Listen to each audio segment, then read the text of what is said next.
Alors aujourd'hui, une information est sortie sur beaucoup de chaînes de télévision. Il paraît que l'Iran aurait essayé de s'en prendre à des infrastructures de gestion de l'eau dans le Minnesota aux États-Unis. Alors beaucoup me demandent si c'est possible ou si cela relève du délire, et la réponse est que c'est bien entendu possible.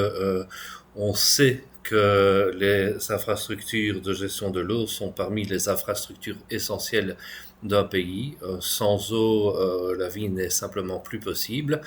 Et on peut se rappeler en fait que l'ambassadrice belge permanente à l'OTAN avait déjà déclaré en 2025 que les infrastructures telles que l'eau et l'électricité seraient parmi les principales cibles de pays qui voudraient mener ce que l'on appelle une guerre hybride, c'est-à-dire une guerre au moyen d'armes, de vraies armes, mais aussi au moyen d'attaques de cybersécurité qui peuvent implicitement faire les mêmes dégâts.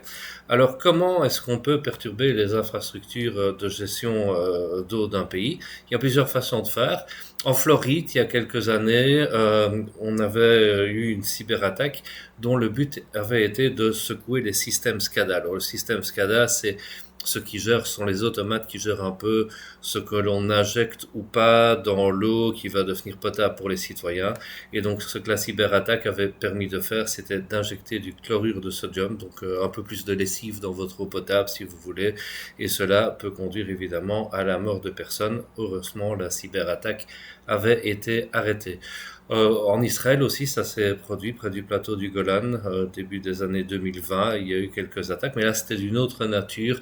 C'était plutôt perturber les systèmes informatiques, donc empêcher les employés d'y avoir accès. Et en Angleterre, il y a quelque temps d'ici, là c'était complètement un ransomware qui avait été envoyé sur des infrastructures de gestion de l'eau en vue d'empêcher les employés de pouvoir continuer leur travail. Donc oui, les infrastructures dites essentielles pour la vie de nos citoyens sont des cibles potentielles pour des pays comme l'Iran.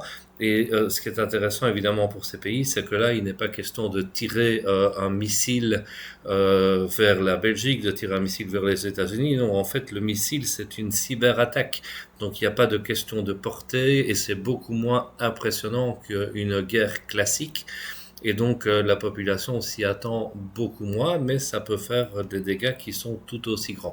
Nous sommes rentrés dans l'ère des guerres hybrides où les frappes conventionnelles s'accompagnent de frappes, on va dire, plus cybersécurité. Il faut vivre avec cela dans les années qui viennent. D'autres cibles potentielles, ben, les installations électriques, on l'a vu avec le virus Petya et l'Ukraine en 2020, en 2017.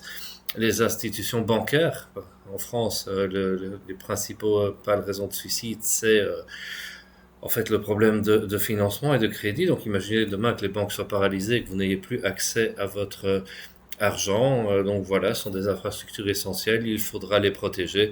Et c'est donc tout l'intérêt pour les pays européens, par exemple, de se confirmer à la directive Nice 2.